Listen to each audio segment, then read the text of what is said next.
직장생활 멀리서 하다가 잠시 예배 주일이라고 참석했습니다. 먼 곳인데 그래도 기억하고 예배 참여해 주셔서 감사하고 환영합니다. 우리 저 뒤에 잠깐 앉아있는데 박수로 한번 환영하겠습니다. 네.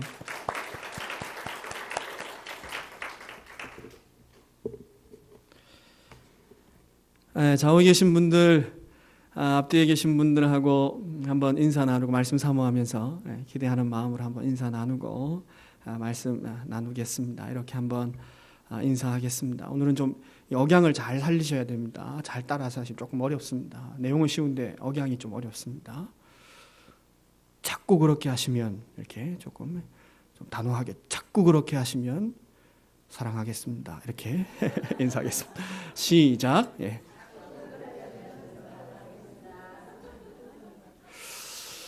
또 한번 따라하겠습니다. 그래도 자꾸 그렇게 하시면 용서하겠습니다. 이렇게 인사하겠습니다. 시작. 그래도 그렇게 하시면 용서하겠습니다. 네. 감사합니다. 부산에 사셨던 분들은 아시겠지만 부산에 보림극장이라고 있습니다. 잘 아시는 분들은 그렇게 학교 다닐 때 학교 생활을 열심히 하셨다고 볼 수는 없습니다. 예. 지금은 그런 극장이 다 없어졌는데 한때는 큰 극장이었는데 이렇게 건물도 낡고 이렇게 되면서 동시 상영을 하는 극장이었습니다. 그런 거 잘 모르실 수도 있지 싶습니다. 아주 싼 값에 영화를 2편 보여주는 그런 극장입니다. 예. 중학교 때 늘 자주 다녔던 건 아니고 딱 한 번 우리 친구들이 한번 가자고 그래서 제가 중학교 때 아주 모범생이었습니다. 그렇게 안 보이지만 500원 내면 영화를 2편 볼 수 있다고 우리 친구들이 이렇게 놀라고 복된 소식을 알려줘서 그래서 한번 같이 따라갔습니다. 첫 편은 중국 무술 영화였던 걸로 기억합니다. 재미나게 보고 두 번째 영화를 보는데 두 번째 영화는 이름을 잘 모르겠는데 굉장히 유명한 미국 남자 로맨스 영화에 자주 나오는 아주 남자였는데 그분이 나오는 미국 영화였습니다. 근데 영화를 한참 보는데 중학생이 봐서는 안 되는 장면이 영화에 딱 나오는 겁니다. 그래서 눈을 딱 가리고 이렇게 봤습니다. 눈을 딱 가리고 이렇게 보고 집에 왔는데 중학교 때 원래 그렇지 않습니까? 중학교 때 한창 그 민감할 때 아닙니까? 그죠? 네. 집에 왔는데도 자꾸 그 장면이 떠오르고 막 생각이 나고 이렇게 괜히 마음이 싱숭생숭하고 막 이렇게 하는 겁니다. 이렇게 한창 그럴 나이에 이렇게 그걸 이렇게 영화를 봐놓으니까 생전 뭐 그런 거 잘 모르고 살다가 이렇게 봐놓으니까 이게 자꾸 떠오르고 이렇게 합니다. 그러다가 성경을 보는데 성경에 이런 말씀이 눈에 딱 들어오는 겁니다. 안 그래도 좀 마음에 좀 찜찜하고 죄책감이 있었는데 내 눈이 범죄하거든 빼어내버리라. 한 눈을 가지고 천국에 들어가는 것이 두 눈을 가지고 지옥불에 던져지는 것보다 나으니라. 이 말씀이 이게 딱 눈에 들어오는 겁니다. 그러니까 얼마나 이게 진짜 마음이 정말 힘들어지고 눌리는지요. 한동안 진짜 힘겹게 지냈던 기억이 있습니다. 어떻게 예수님 그런 살벌한 얘기를 하셨는지 모르겠습니다. 지금 생각해도 그죠? 이게 제가 무슨 뭐 더한 게 아니고 성경 그대로입니다. 내 눈이 범죄하거든 빼어내버리라. 제 말이 아니고 예수님이 하신 겁니다. 그 온유하시고 사랑 넘치시는 예수님. 네 눈이 범죄하거든 빼어내버리라. 한 눈을 가지고 천국에 들어가는 것이 두 눈 다 가지고 지옥불에 던져지는 것보다 나으니라. 이렇게 말씀하셨습니다. 이 말씀은 마태복음 18장에 나오는 말씀입니다. 마태복음 18장에는 여러분이 읽어보시면 아시겠지만 우리가 아주 잘 알고 있는 유명한 비유와 말씀들이 아주 많이 들어 있습니다. 대부분의 교회 생활을 하셨으면 대부분은 다 알고 있는 어떤 부분은 아예 외우고 있는 그런 말씀들이 마태복음 18장에는 꽉 차 있습니다. 거기에 나오는 한 말씀이 눈 빼버리라는 이런 말씀입니다. 여러 비유와 여러 내용으로 마태복음 18장에서 말씀하셨지만 사실은 한 가지 주제를 가지고 계속적인 가르침을 주신 것이 마태복음 18장 내용입니다.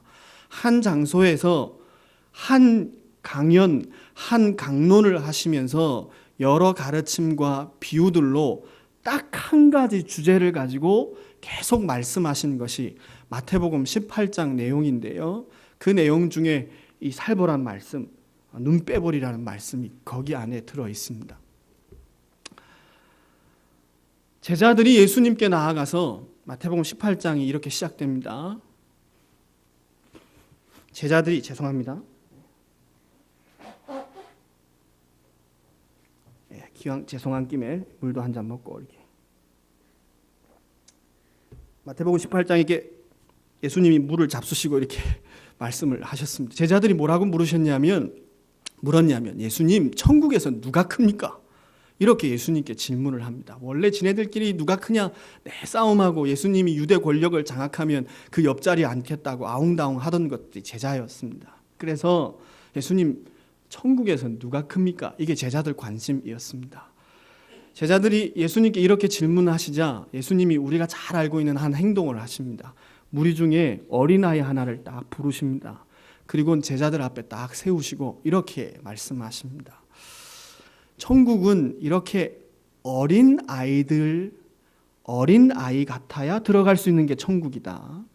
그리고 누구든지 어린아이처럼 자기를 낮추지 않으면 천국에 들어갈 수 없고, 천국에서는 어린아이처럼 자기를 낮추는 자가 큰 자다. 이렇게 말씀을 하십니다.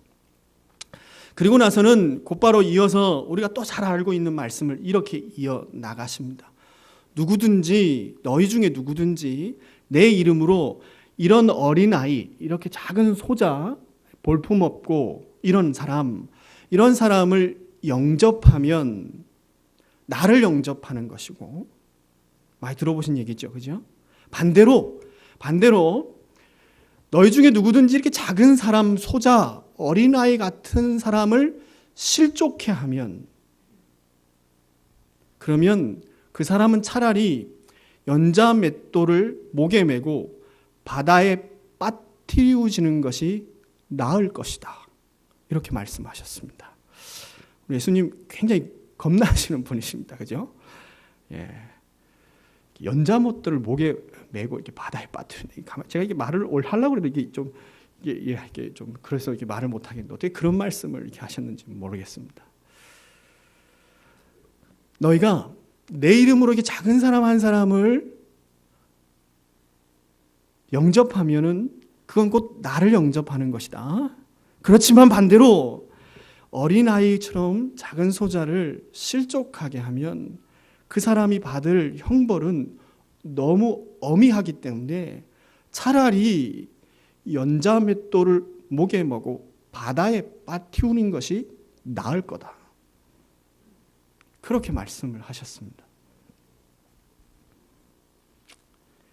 그리고는 이런 교훈을 주십니다.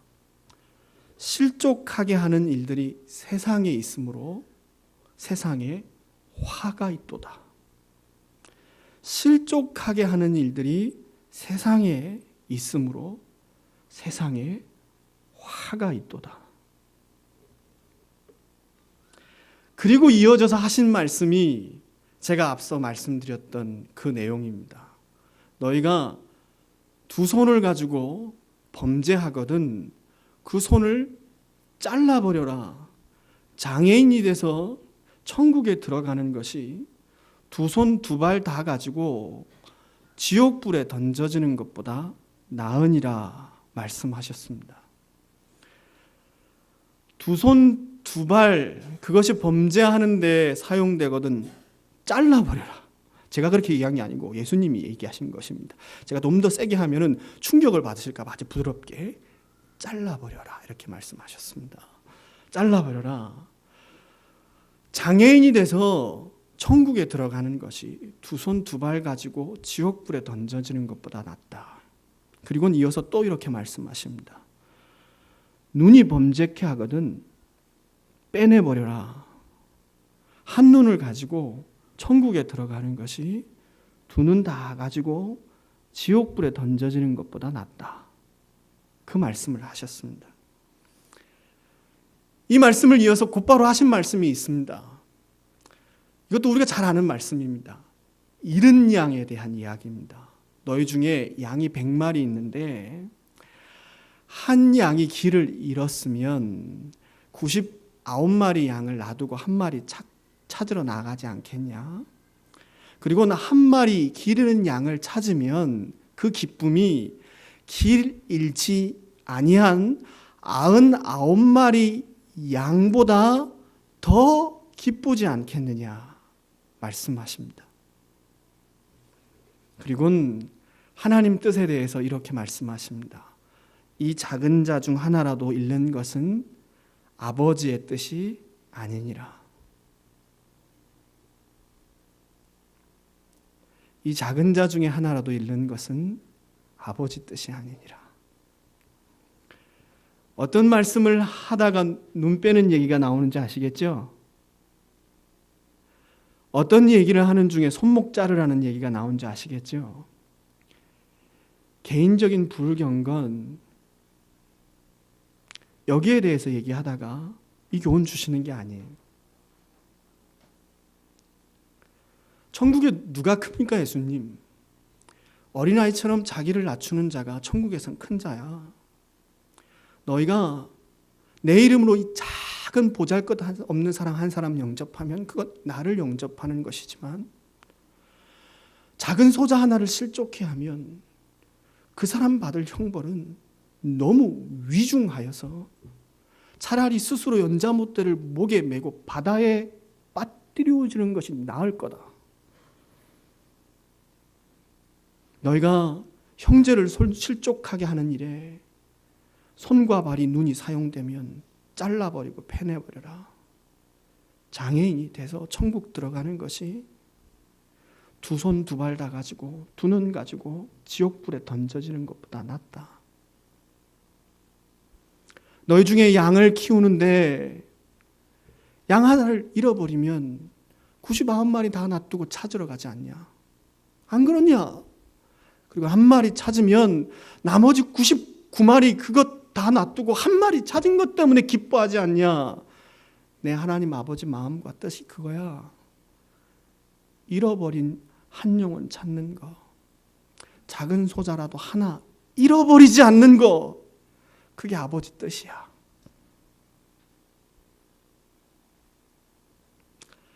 그리고 또 잘 아는 말씀을 하십니다. 다 아는 말씀입니다. 이거 연결해서 하셨다고 잘 몰라서 그렇지요. 그리고 이렇게 교훈하십니다. 너희 중에 한 사람 범죄한 사람이 있으면 그 범죄한 사실을 아는 사람이 가서 그 사람에게 말해라. 그래서 회개치 않으면 다른 두세 사람의 증인을 증참케 해서 또 두세 사람이 가서 이 사람한테 말해라. 그래도 회개치 아니하면 그때는 교회에 얘기해라. 그리고 나서 교회가 치리권을 가지고 이 범죄한 사람한테 말을 해라. 그래도 듣지 않으면 그때는 하나님 자녀 아닌 것처럼 여겨라. 이방인처럼 그렇게 여겨도 괜찮다.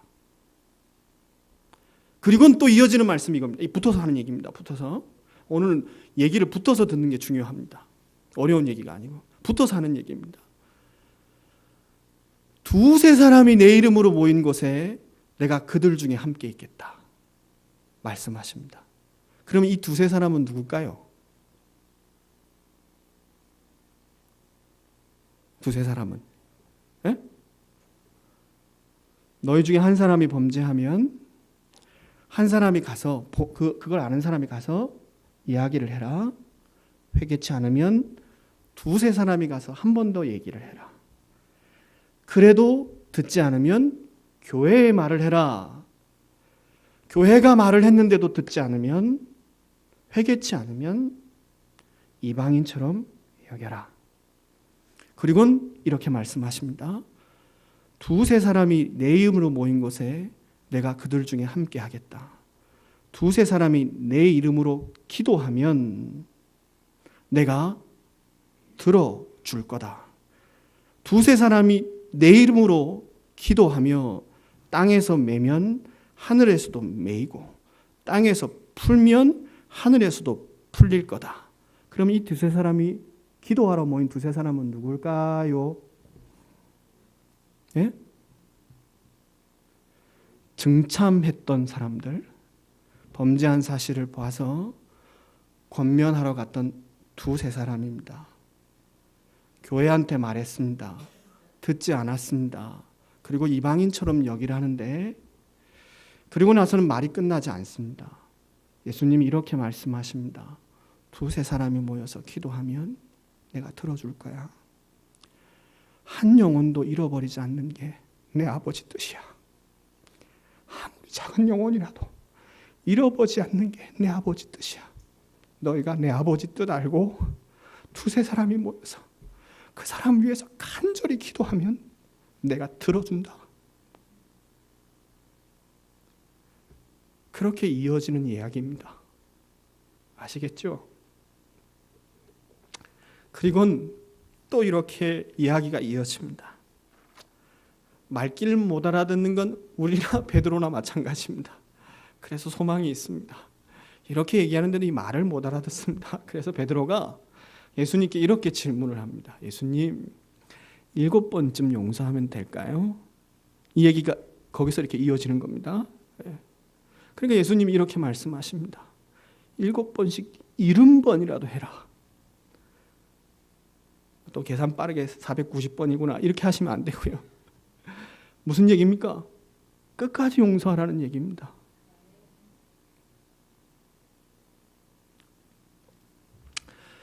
그리고 나선 예수님께서 마태복음 18장에서 마지막 비유를 드십니다. 우리가 잘 알고 있는 1만 달란트 100데나리온 비유가 여기서 등장하는 얘기입니다. 이게 이제 마태복음 18장이 마무리되는 마지막 내용입니다. 잘 아시는 내용이죠. 앞서 내용도 다 아시는 내용이고요. 어떤 임금에게 1만 달란트 빚진 사람이 있었습니다. 달란트는 무게단입니다. 20kg에서 40kg 정도 되는 무게인데요. 오늘날로 치면 한 33kg 정도 되어진다라고 그렇게 추정을 하고 보통 계산을 합니다. 지역마다 나라마다 조금 차이가 있습니다. 1만 달란트는 오늘날 우리가 가히 상상할 수 없는 돈입니다. 현대 그 가치로 바꾸면 한 5조 원 정도 된다고 합니다. 뭐 상상이 안 되죠. 우리는 5억도 상상이 안 되는데, 그죠? 예, 비타 500박스로 해도 꽉 차는 그런, 여기 꽉 차는 한 5조 원. 예. 5조 원을 어떻게 갚겠습니까? 마누라 팔고 자식 다 팔아도 못 갚으니까 그저 용서해달라고 빌었더니 긍휼이 많은 임금이 이 큰 돈을 다 탕감해 줬습니다. 이 큰 돈을 탕감받고 이 천문학적인 돈입니다. 상상할 수 없는 돈. 예. 이걸 탕감받고 돌아가는 길에 자기한테 빚진 사람을 만납니다. 얼마냐 하면 한 데나리온이 아니고 100데나리온. 100데나리온. 제법 큰 돈입니다. 예. 제법 큰 돈입니다. 한 데나리온이 일일 노동자의 임금이었으니까요. 오늘날로 바꿔도 적어도 1,000만 원 이상 되는 돈입니다. 작은 돈은 아니죠. 자기한테 빚진 사람을 만나서 그 빚을 갚으라고 요구하고 용서하고 탕감해 주지를 않습니다. 작은 돈이 아니니까요. 그죠? 누가 나한테 1,000만 원 빚졌는데 1,000만 원 안 갚아도 된다. 이렇게 할 수 있겠습니까? 제 수준으로는 10만 원 빌려가도 지구 끝까지 찾아가서 이렇게 받아내는 수준입니다. 이 제 경제적 상황을 보면. 그죠? 1,000만 원 이거 쉽게 용서하기 쉽지 않습니다. 그래도 용서해야 됩니다. 왜 그렇습니까? 받을 빚만 있는 게 아니고 탕감받은 빚이 있어서 그렇습니다. 딴 이유는 없습니다. 임금이 알았습니다. 이 소식을. 그래서 10,000달란트 탕감해 준 사람을 다시 잡아들입니다. 다 갚을 때까지 감옥에 가두고 용서하지 않습니다. 그게 마태복음 18장의 마지막 내용입니다. 이 사람 잘못은 딱 하나입니다. 100데나리온 용서해 주지 않은 것이 잘못이기보다는 1만 달란트 탕감받은 걸 잊어버린 겁니다. 지는 한없는 용서를 받아놓고 자기는 용서를 안 하겠다는 겁니다. 나는 5조 원 탕감 받았는데 1,000만 원 끝까지 받아나겠다는 겁니다. 1,000만 원 끝까지 받는다는 게 문제가 아니고 5조 원 탕감 받은 걸 새카맣게 잊어버린 게 문제입니다. 없던 일로 쳐버린 거. 그리고 마태복음 마지막 절이 이렇게 기록되어 있습니다. 너희가 각각 마음으로부터 형제를 용서하지 아니하면 나의 하늘 아버지께서도 너희에게 이와 같이 하시리라.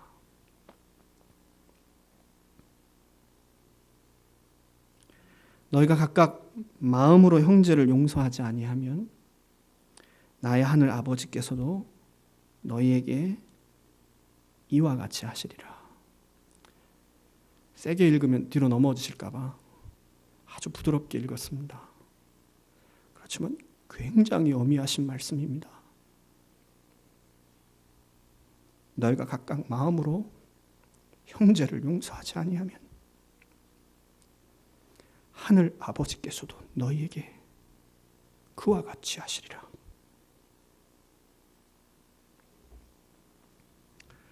수요일날 에베소서 말씀을 강론해 가고 있습니다. 에베소서 말씀을 강론하면서 제가 사도 바울이 각 교회를 향하여 가르침을 줄 때 그 가르침을 주는 독특한 방식이 있다고 말씀드렸습니다. 바울은 어떤 서신서건 항상 그 서신서를 두 부분으로 나눌 수 있습니다. 하나는 먼저 하나님이 주신 풍성한 은혜가 무엇인지를 말합니다.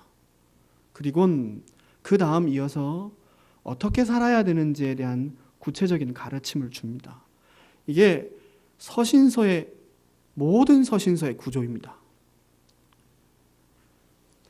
교회마다 문제가 있고 개인한테도 문제가 있습니다.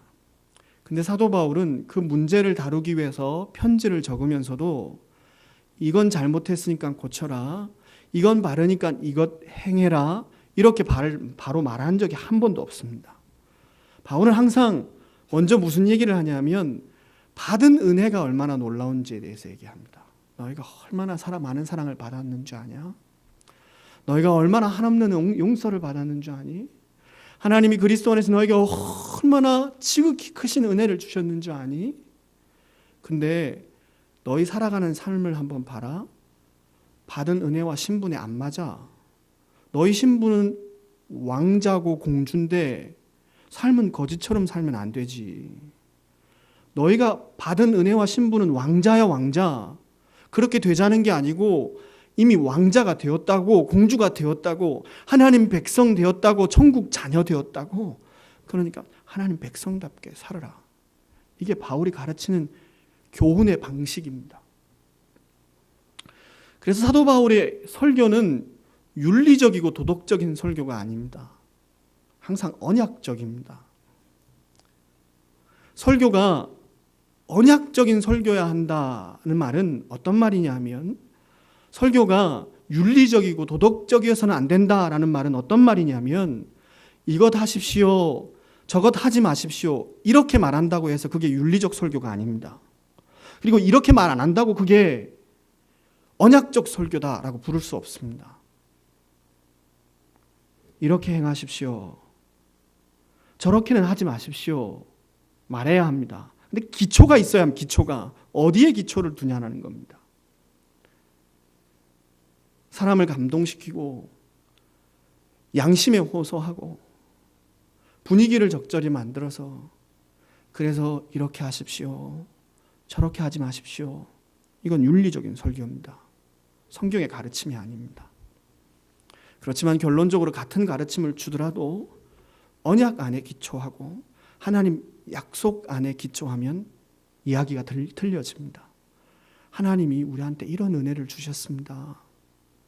하나님이 그 아들의 핏값으로 우리를 당신의 자녀 삼으셨습니다. 우리는 이미 천국 백성이 되었습니다. 우리의 시민권은 하늘에 있습니다. 그러니까 하나님 백성답게 사십시오. 이렇게 되면 언약적 설교입니다. 바울의 가르침은 항상 이렇습니다.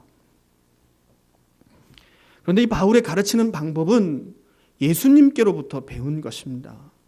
예수님이 늘 이렇게 가르치셨기 때문입니다. 오늘 본문은 주기도문에 이어서부터 예수님이 권면하신 말씀입니다. 흔히 우리가 주기도문이라고 부르는 주님께서 가르치신 기도는 제자들의 요청에 의해서 예수님께서 기도의 내용에 대해서 가르치신 부분입니다. 마태복음 6장 12절은 주기도문에 대해서 기록하면서 한 가지 내용을 이렇게 기록하고 있습니다. 우리가 우리에게 죄 지은 자를 사하여 준 것 같이 우리 죄를 사하여 주시옵고, 우리가 우리에게 죄 지은 자를 사하여 준 것처럼 우리 죄를 사해 주십시오. 이게 순서상 뭐가 좀 안 맞는 것 같습니다. 그죠? 조건부 용서를 구하는 것 같은 내용입니다. 우리가 용서할 테니 주님도 우리 용서해 주십시오. 근데 이건 우리가 배운 내용하고 틀린 겁니다. 그죠? 이건 언약적이지 않습니다. 이건 행위적입니다. 우리가 알고 있는 복음적인 메시지와 내용이 아니라는 겁니다. 내가 용서할 테니까 주님도 날 용서해 주십시오. 그냥 겉만 보면 이렇게 들려집니다.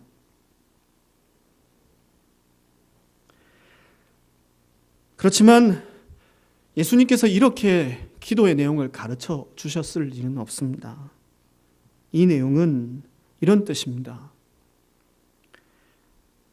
하나님, 내가 용서받았다는 사실을 기억하고 오늘 나한테 잘못한 사람을 또 용서합니다. 그러니까 오늘 그 은혜로 내가 지은 죄도 용서해 주십시오.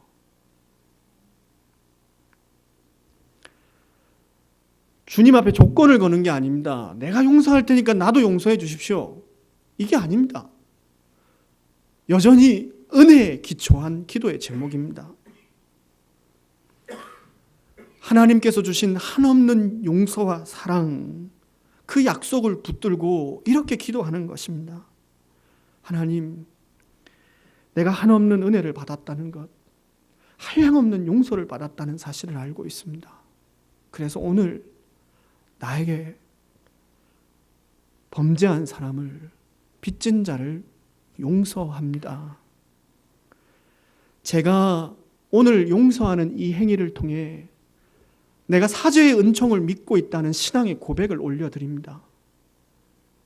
주님이 날 용서하셨다는 이 사실을 오늘 내게 범죄한 자를 용서하는 이 행위로 신앙 고백하며 믿음으로 고백합니다. 그러니 그 약속 믿는 믿음 때문에 내 죄 용서해 주십시오. 이 기도입니다.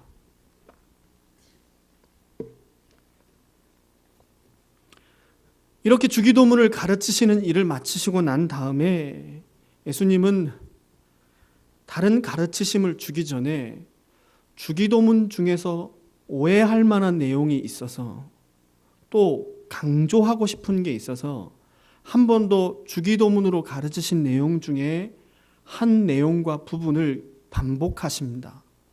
너무 중요해서 혹여나 오해할까 봐. 그게 오늘 읽은 본문이고 앞서 설명드린 우리가 우리에게 죄 지은 자를 사하여 준 것 같이 우리 죄를 사해 주십시오라는 내용에 대한 설명입니다. 오늘 말씀을 제가 다시 한번 읽겠습니다.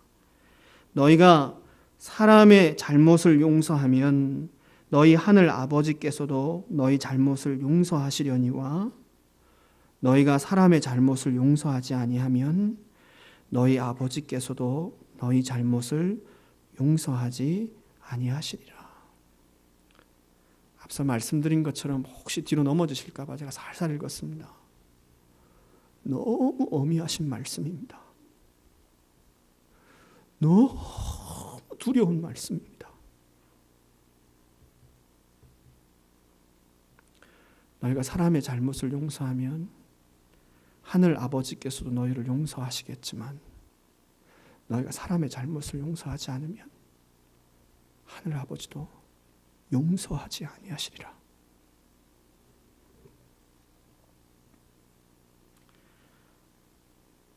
살펴본 것처럼 우리 하는 것 봐서 하늘 아버지도 용서하시겠다고 말씀하시는 건 분명 아닙니다. 너희가 용서하면 나도 용서하겠고 너희가 용서 안 하면 나도 용서 안 할 거야. 너가 하는 거 한번 봐서 내가 용서할지 용서하지 말아야 될지를 결정할 거야. 이런 뜻으로 하신 말씀이 아닙니다. 일만 달란트 비유처럼 자신에게 잘못한 사람을 용서하지 않는 그리스도인이 있다면 그 사람은 자기가 더 큰 용서를 받았다라는 사람을 모르는 사람이기 때문에 당연히 그 사람도 용서받을 수 없다라고 말씀하시는 것입니다. 아시겠습니까?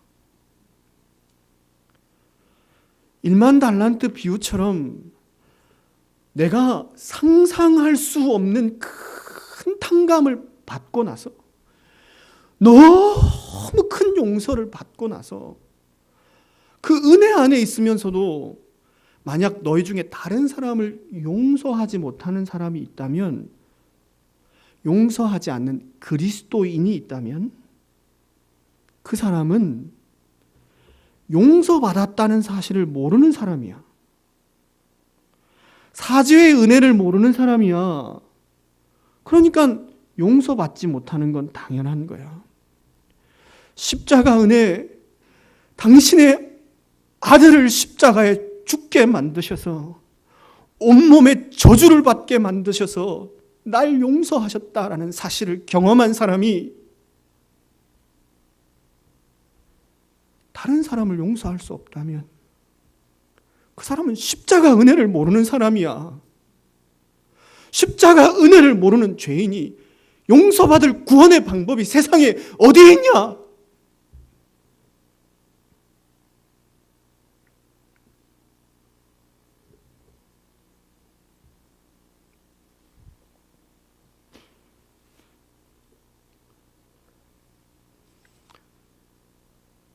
모순보다 더 모순되는 말이 세상에 하나 있습니다. 모든 방패를 뚫을 수 있는 창, 모든 창을 막을 수 있는 방패, 이게 모순이라는 말입니다. 붙을 수 없는 말이죠. 한 상인이 창과 방패를 만들어서 팔고 있었습니다. 자기 창과 방패를 팔기 위해서 모인 사람들한테 설명을 합니다. 이 창은 모든 방패를 뚫을 수 있는 창입니다. 그리고 이 방패는 모든 창을 막을 수 있는 방패입니다. 듣고 있던 한 고객이 그 상인한테 이렇게 말합니다. 그럼 당신 창으로 당신 방패를 한번 뚫어 보십시오. 이게 모순이라는 말의 고사성어입니다. 붙을 수 없는 말이죠. 근데 더 붙을 수 없는 말이 하나 있습니다. 그게 뭔지 아십니까? 용서하지 않는 그리스도인. 이게 모순보다 더 모순되는 말입니다. 있을 수가 없습니다. 이건 10,000달란트를 탕감받았는데 100데나리온을 용서 못해? 이건 있을 수 없는 얘기입니다.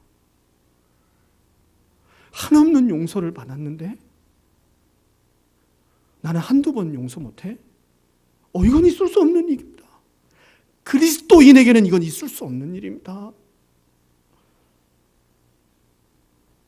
이건 불가한 일입니다.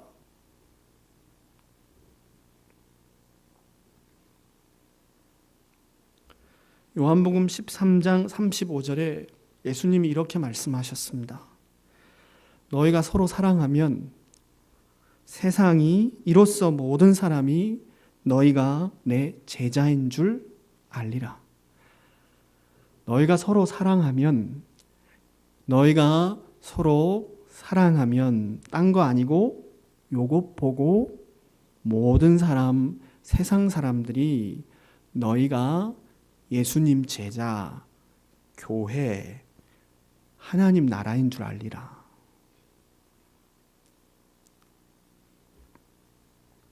예수님 제자가 되어져서 예수님의 도를 증거하고 세상 사람들도 이 도를 믿고 따라 그들도 예수님 따르는 제자 되게 만드는 것이 교회의 사명입니다. 교회는 그것 때문에 존재합니다. 예수님은 이것에 대해서 가르치며 이렇게 말씀하셨습니다. 너희가 서로 사랑하면 이것 보고 세상이 너희가 내 제자인 줄 알 거야. 너희가 세상을 서로 사랑하지 않으면 세상이 너희를 보면 너희가 예수님 제자인 줄을 알 수가 없어. 세상 서로 사랑 안 하면. 우리나 저거나 똑같은데 뭐 교회 다닐 이유가 없지.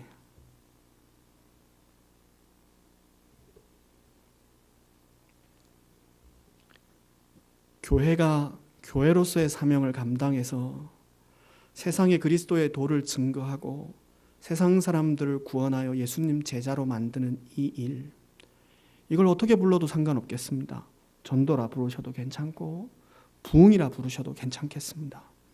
그렇지만 이걸 하는 방법은 딱 하나입니다. 서로 사랑하는 겁니다. 지미 카터 대통령 아시죠?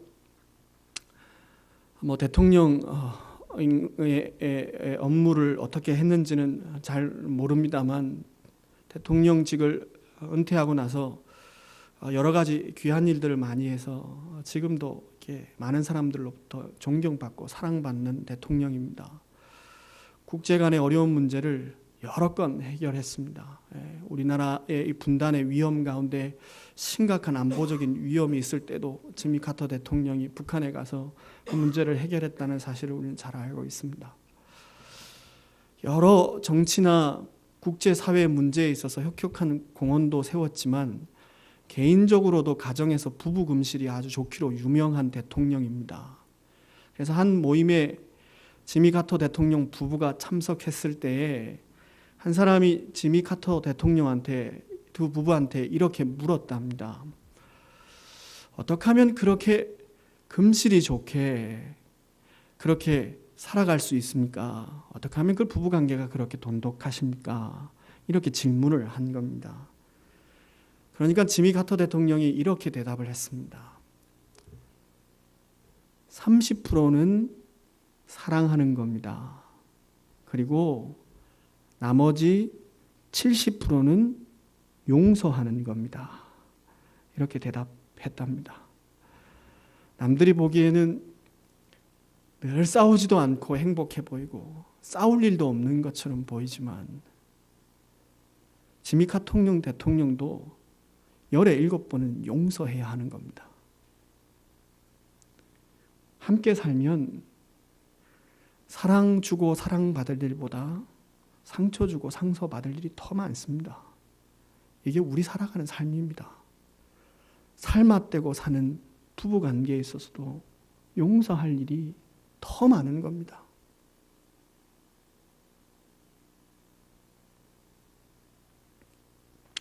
그래서 지미 카터 대통령이 우리 부부 김실의 비결, 우리 가정의 화목한 비결은 30%는 사랑이지만 70%는 용서입니다.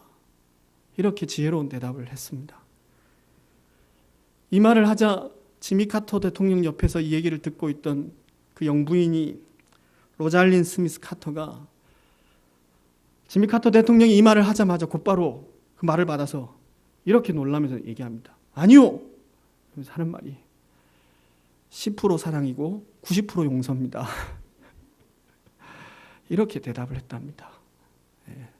안 웃으시는 분들은 집에 가서 가만히 생각해 보시면 굉장히 웃긴 얘기입니다.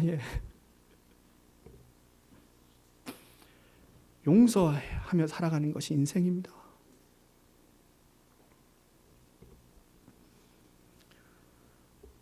새벽에 저는 한 4시나 4시 반쯤 일어납니다. 저희 집사람이 한 30분 정도 더 자고 일어나는데요. 일찍 일어나서 침대에 누워있는 저희 집사람을 보면 하나님이 들려주시는 음성, 기억나는 말씀이 있습니다. 하나님이 제 마음에 이렇게 말씀하십니다. 내 원수가 내 집 안에 있느니라.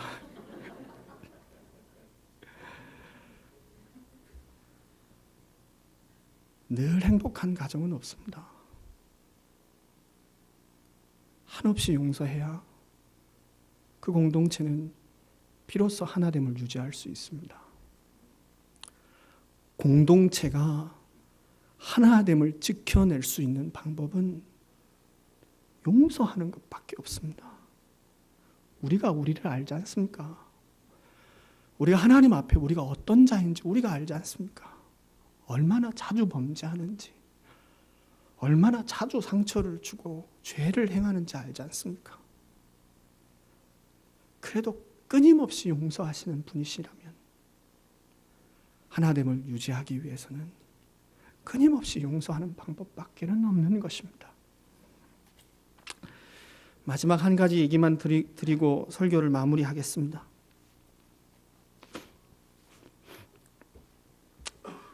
곽선희 목사님 아시죠? 아주 유명한 목사님이시니까요. 다 아시리라 여겨집니다.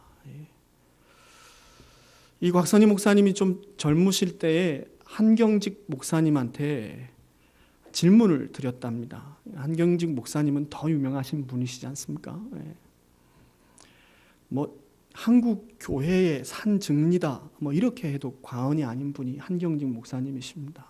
한국 교회사의 그 역사 자체다 그렇게 여길 수 있는 분이십니다. 목회도 너무 잘하시고 탁월한 열매들도 많이 거두시고 그래서 많은 사람들에게 존경받는 그런 아주 큰 거목이십니다.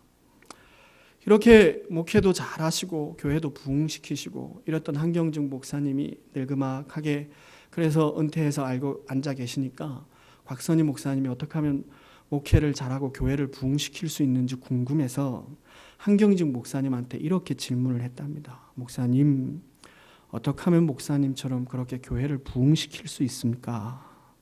그렇게 질문을 한 겁니다.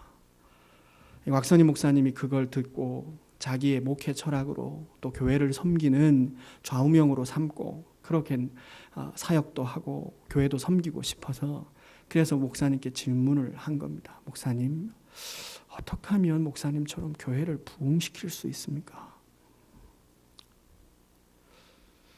저도 그 얘기를 듣고 제 목회 철학으로 삼았습니다. 여러분도 한번 잘 듣고 조금 어려울 수도 있습니다. 그렇지만 잘 듣고 교회 생활의 표지로 또 하나님 교회를 섬기는 철학으로 삼으십시오.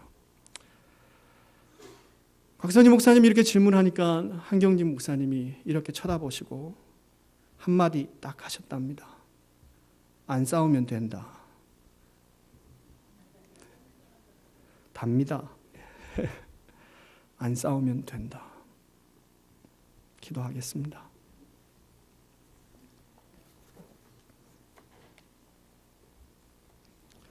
하나님, 그리스도의 생명 주시는 사랑으로 측량할 수 없는 용서를 받았습니다. 하늘을 두루마리 삼고 바다를 먹물 삼아도 쓸 수 없는 그 한없는 사랑과 용서를 받았습니다. 용서받은 사람으로서 마땅히 용서하고 사랑하는 삶 살 수 있도록 우리에게 은혜를 더하여 주시옵소서. 예수님 이름으로 기도 올리옵나이다. 아멘. 함께 일어나셔서